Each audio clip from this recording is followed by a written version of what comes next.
بسم الله الرحمن الرحيم والعصر إن الإنسان لفي خسر إلا الذين آمنوا وعملوا الصالحات وتواصوا بالحق وتواصوا بالصبر.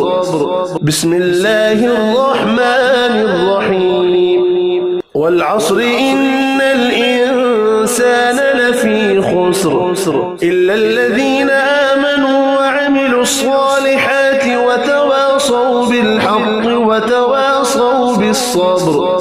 بسم الله الرحمن الرحيم والعصر إن الإنسان لفي خسر إلا الذين آمنوا وعملوا الصالحات وتواصوا بالحق وتواصوا بالصبر.